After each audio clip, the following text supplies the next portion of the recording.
Dans le vaste monde de l'art, certains auteurs et autrices ont eu une vie à part du reste de leur pairs. Ces artistes sont en quelque sorte une exception à la règle qui veut que d'ordinaire, on s'imagine les créateurs comme maudits ou marginaux, et qu'ils et elles se doivent d'être totalement fauchés pour pouvoir produire une œuvre sensible. Parmi ceux qui s'en sortent le mieux, je pense tout d'abord à Jim Davis qui a créé Garfield en 1978. Les milliards de produits dérivés de sa franchise lui ont permis d'être à l'abri du besoin sur plusieurs siècles, et accessoirement de polluer les plages de Bretagne sur plusieurs générations. On a aussi le fabuleux Bill Watterson et sa non moins fantastique série Calvin et Hobbes, démarrée en 1985, qui lui a fait l'exact inverse et a toujours refusé de marchander ses personnages en faisant fabriquer des peluches et autres porte-clés. On raconte dans le milieu qu'il se serait assis sur plus d'1 demi-milliard de billets en produits dérivés. En poursuivant notre raisonnement dans le paysage américain, il existe une catégorie d'artistes qui, à mon sens, mérite un focus particulier. Ceux dont les histoires et les personnages qu'ils mettent en scène ne leur appartiennent pas et qui de fait n'ont pas un statut d'auteur à proprement parler. Puisque l'industrie, et j'utilise ce mot à dessein, industrie donc, qui les emploie restent propriétaires du contenu de leur travail et se gardent parfois de le conserver, le dupliquer, le retoucher, le mouliner puis le broyer et enfin le vendre pour en tirer le meilleur des profits. Et selon moi, parmi toutes celles et ceux qui rentrent dans cette catégorie, et ça fait un paquet de gens, vous vous en doutez, un auteur illustre parfaitement ce que je viens de dire. Commençons par un peu de contexte. En juin 1941 sort ce film. Le Dragon récalcitrant est produit dans une période trouble des États-Unis. En effet, les USA ne sont pas encore entrés en guerre, ils ne le feront que plus tard, le 8 décembre 1941, au lendemain des bombardements de Pearl Harbor. Les chiffres de l'industrie Disney sont alors au plus bas à cause du conflit qui fait rage outre-Atlantique et prive la firme d'environ 50% de ses revenus. Or, en février 1941, une lutte syndicale oppose la direction à 450 de ses 1200 employés. Les animateurs défendus par la SCG estiment que les conditions salariales sont injustes et que un écart de salaire de 25 pour 1 par semaine entre un animateur de base et un directeur de l'animation, c'est un petit peu abuser son papa. Il faut dire que les États-Unis des années 40 étaient déjà très divisés sur la question des droits sociaux, et l'État californien est alors en ébullition. D'ailleurs, une des premières victoires syndicales dans le milieu de l'animation a lieu en 1937, alors que la SCG obtient des Fletcher Studios de meilleurs contrats et des congés payés après plusieurs mois de bataille, et la mort d'un des artistes du studio, Dan Glass, des conséquences d'une tuberculose avec laquelle il a dû batailler dans des bureaux mal ventilés. Le Dragon récalcitrant, c'est... C'est comme une œuvre de propagande en fait, un véritable tour de magie qui présente à la fois le travail des studios sur le plan artistique, technique et technologique, avec notamment en guest star non seulement Walt Disney lui-même présent en chair et en bifton, mais surtout qui a servi notamment dans la réalisation des dessins animés Bambi ou Fantasia.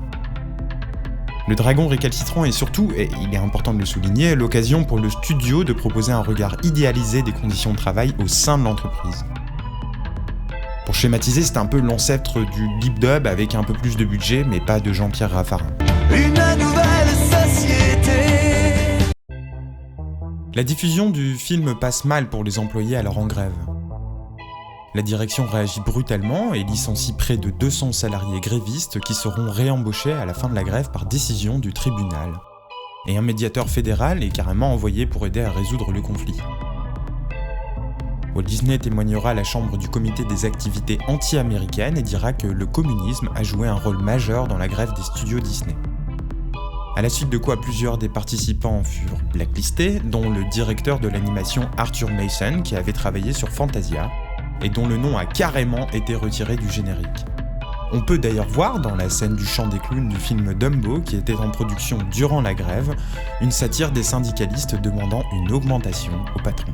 Il est sensationnel, elle a envie de voir le patron. Ouais, dites, il faut demander une augmentation. Ouais, ça vaut bien une rallonge. Il faut qu'on aille voir le patron en vitesse. Le statut d'auteur pour les grosses firmes de production américaines, ça n'a jamais vraiment eu de sens.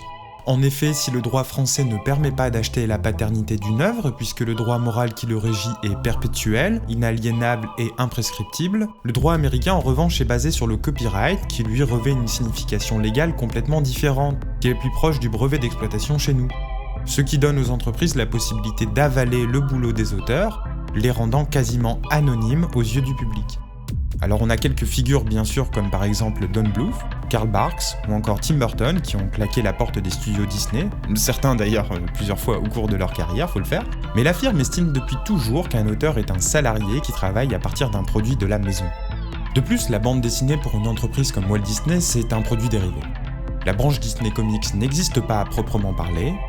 Il s'agit en fait d'entreprises d'édition qui emploient des dessinateurs freelance et reversent une portion des bénéfices à la firme qui du coup n'a pas à se soucier des contraintes de production. D'ailleurs, une des premières histoires en bande dessinée dans l'univers de Disney, Mickey dans l'île mystérieuse, sortie en 1930, est parue dans des quotidiens américains distribués par l'agence de presse King Features Syndicate. Des journaux donc naissant dès les origines de la branche Disney Comics, pas rattachés directement à la maison mère. À ce stade, je me dois de parler de Carl Barks, dont j'ai mentionné le nom plus tôt, qui est un auteur très important au sein de l'entreprise et surtout, vous allez le voir, important pour la suite de mon raisonnement. Il a conçu de nombreux personnages de l'univers Disney, notamment autour de Donald Duck. Ainsi, Picsou, Gontran Bonheur, Géo Trouve-Tout, Mystique et les Castors Junior rejoignent la bande et donnent vie à une ville nommée Duckburg, ou Donaldville dans la langue de Fabrice Lucchini. Elle se faisait sauter de manière absolument démente. Ville donc située dans le Calisota, état fictif ressemblant à la Californie que j'ai longtemps cru réel, et que j'ai peur d'avoir cité dans une interro de géographie en 5e à cause des bandes dessinées du journal de Mickey. Carl Barks débute chez Disney en 1935 en tant qu'intervalliste, métier qui consiste à dessiner les étapes intermédiaires entre deux images clés, et intègre en 1936 la section scénario de l'équipe. Il travaille sur plusieurs moyens métrages d'animation. Son nom apparaît au générique de The Vanishing Private en 1942, un des films de propagande guerrière de Disney.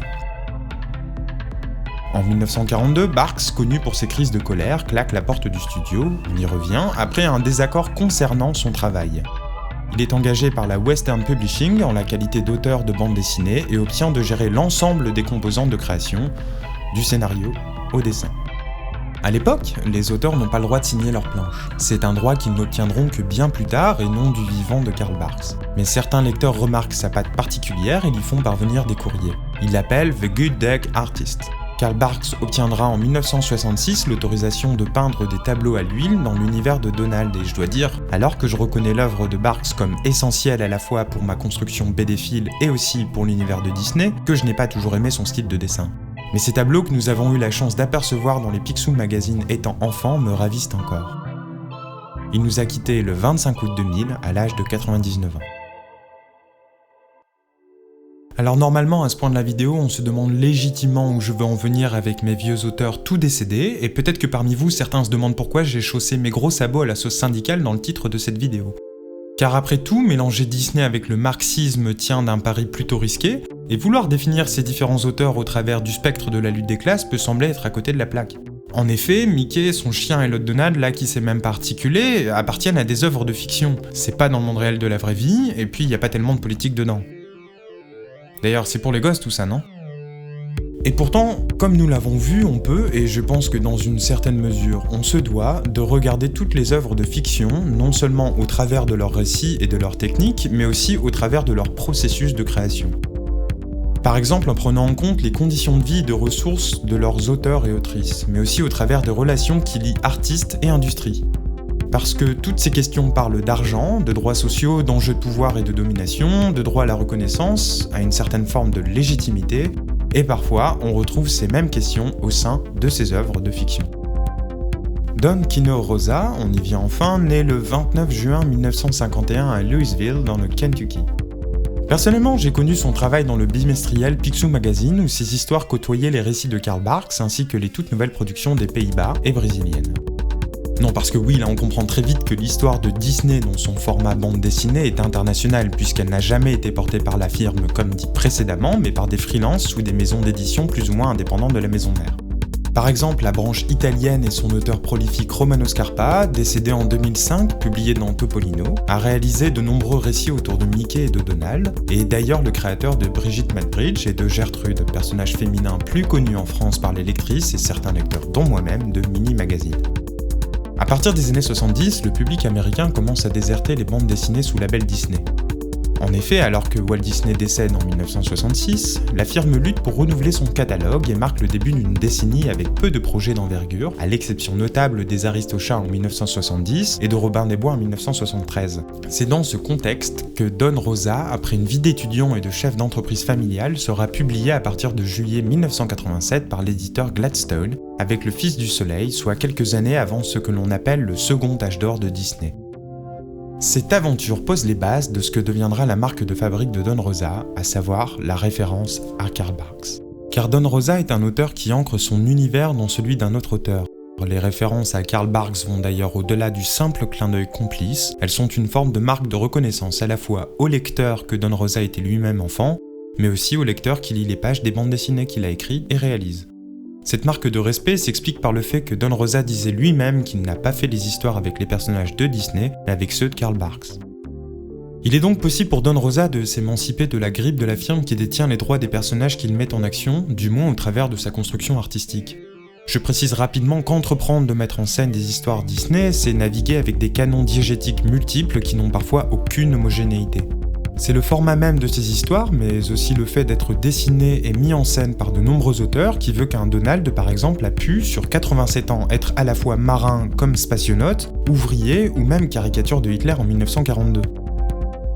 Bon, c'était dans le rêve du chien, alors ça compte pas, mais on voit la différence avec Tintin qui lui va rester plus ou moins le même archétype au sein des nombreuses œuvres dans lesquelles il a fait son apparition, bien que subissant des transformations idéologiques dans ses débuts, alors qu'il a quasiment le même âge que Donald.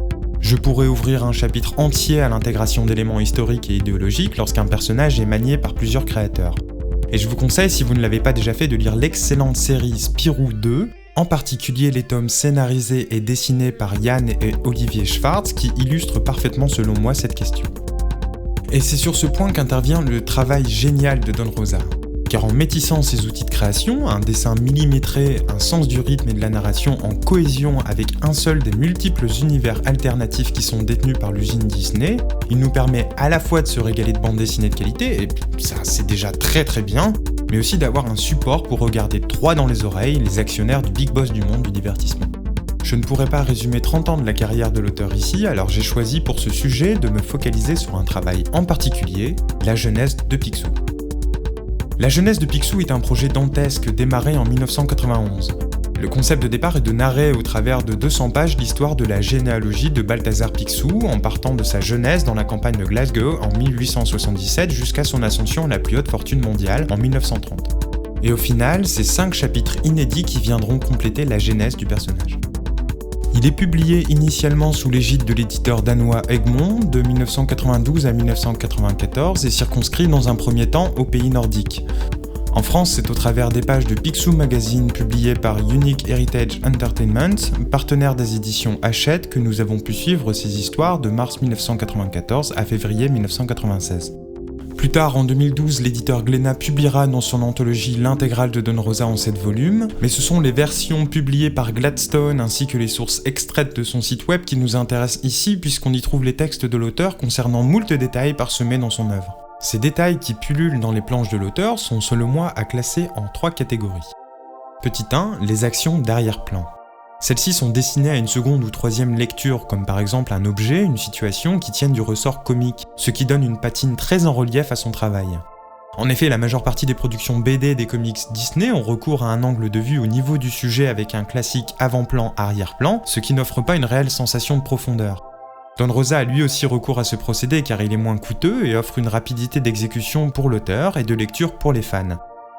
Il dessine aussi des plans plus larges qui lui permettent de dissimuler des indices et ainsi mener les lecteurs à mieux cerner l'histoire. En effet, bien souvent nous retournons vérifier lors de lectures ultérieures que Don Rosa a bien pensé son action jusqu'au terme de son récit et y retrouver les éléments qui nous auraient échappé. Ce qui nous amène au petit 2, les indices de référence à l'univers façonné par Carl Barks. Alors que les auteurs dans les années 90 n'ont toujours pas le droit de signer leur travail, on y revient, Don Rosa dissimule sa griffe au fil des aventures de Picsou sous l'anagramme Duck, qui signifie « Dedicated to Uncle Carl from Kino ». Dès la publication de sa première BD dans l'univers de Picsou, Le Fils du Soleil, on distingue dans les pages d'introduction un condensé d'hommages des histoires écrites par son mentor. Par exemple, première page, case 1, on y voit des pierres carrées qui sont en référence à l'histoire écrite en 1949 par Carl Barks, perdue dans les Andes. Case 2, on y voit un rubis rose bonbon rayé, référence à un rubis pour la hotte écrit en 1963.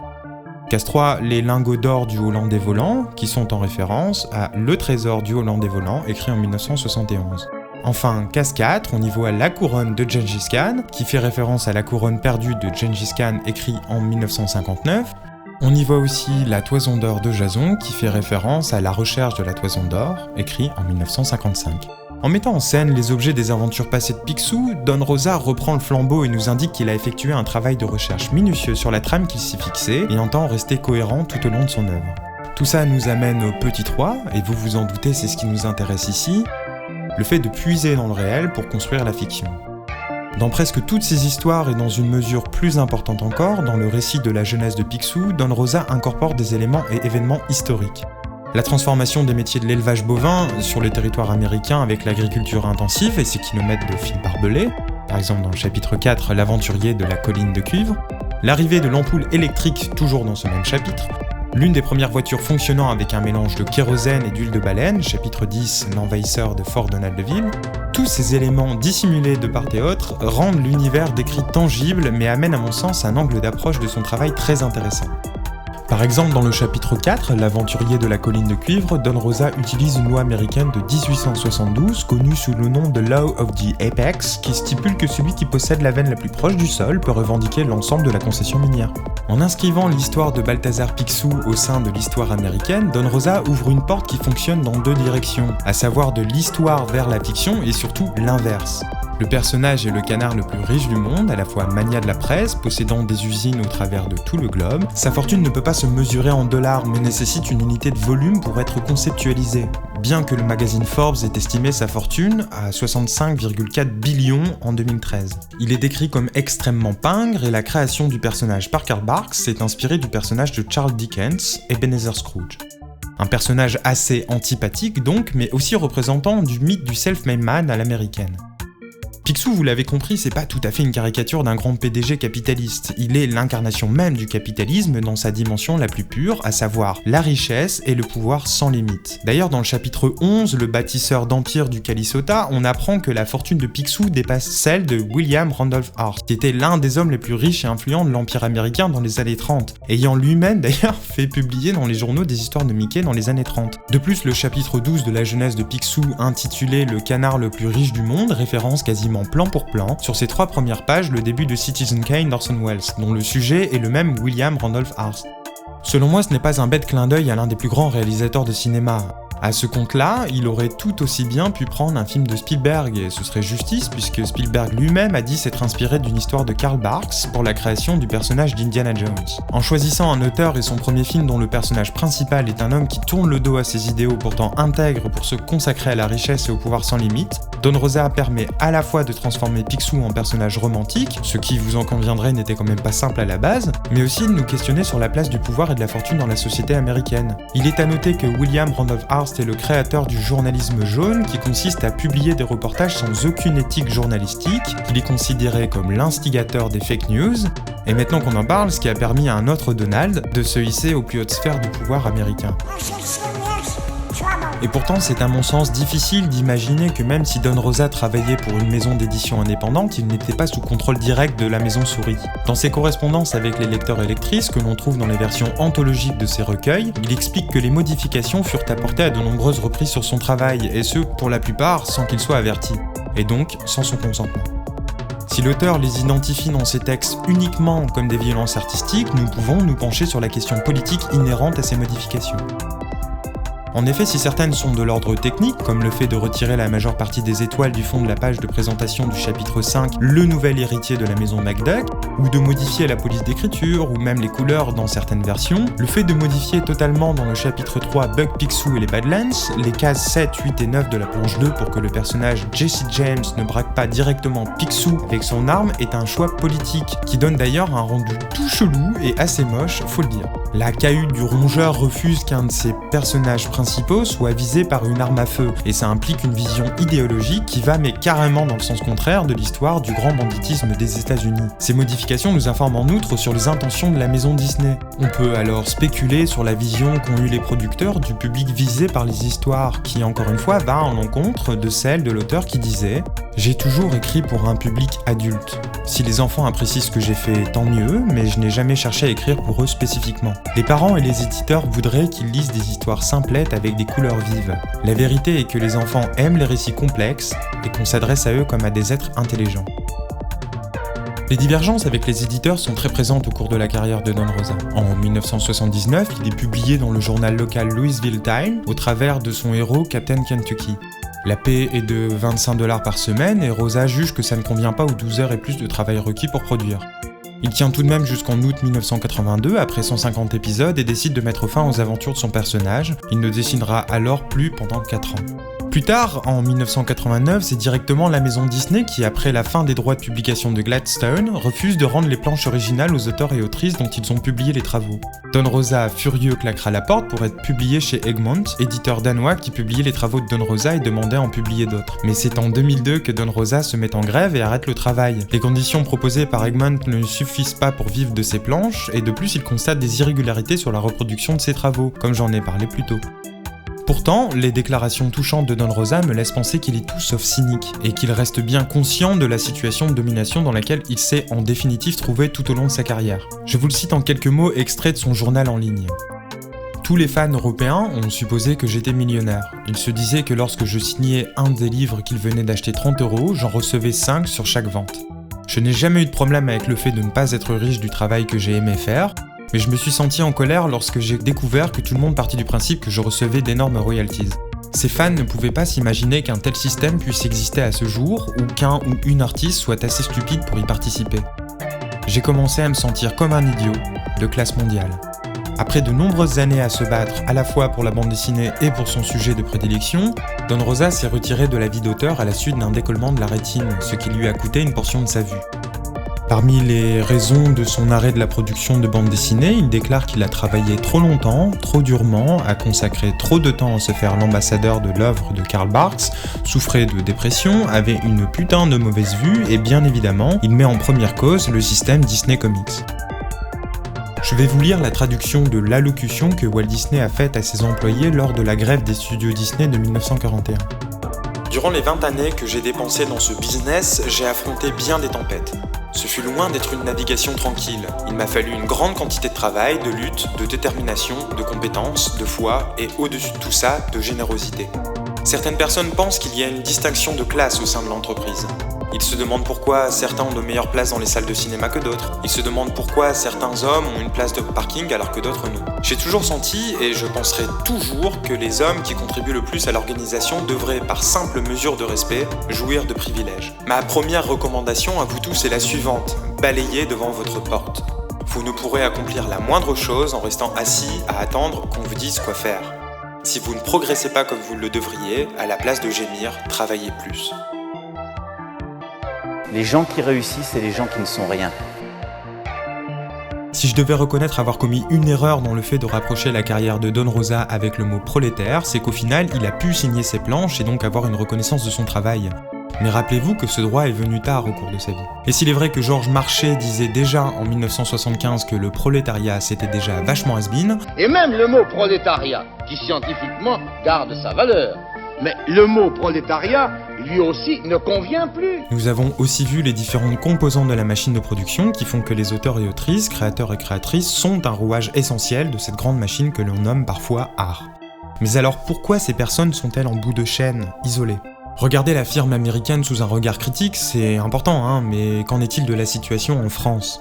À l'heure où on se pose la question de la place de la culture au sens large, la question du devenir des artistes et celle de leur représentation au regard du droit du travail, il me semble plus que jamais nécessaire de faire le point sur ces situations, souvent fragiles et inégales. Je vous laisse méditer tout cela avec l'intervention d'Antoine Gallimard sur France Culture face à Guillaume Erner dans la matinale du 12 mars 2021 nommée « Édition française, l'exception culturelle ». Mais il se trouve quand même que c'est très compliqué pour beaucoup d'auteurs. Je parle d'auteurs de fiction, autrement dit d'artistes, Antoine Gallimard, de vivre de leur plume. Est-ce que dans ces conditions, ça n'est pas compliqué d'éditer autant parce que les livres s'asphyxient les uns les autres, ils n'ont pas la possibilité de rencontrer un public ? Alors, je voudrais juste vous rappeler, mais c'est peut-être pas très démagogique ce que je vais dire, Albert Camus, disait qu'il voulait ne pas vivre de sa plume, pour être indépendant. Et c'est vrai que les auteurs aujourd'hui, certains rêvent même d'être salariés. Mais je leur dis, on ne va pas reconstituer l'union des écrivains. Je pense que c'est juste qu'il y ait une rémunération juste des écrivains, c'est très important. Mais je pense en même temps que, voilà, ce qui est important pour nous, c'est donner toutes les conditions pour une meilleure exploitation possible du livre et de la lecture.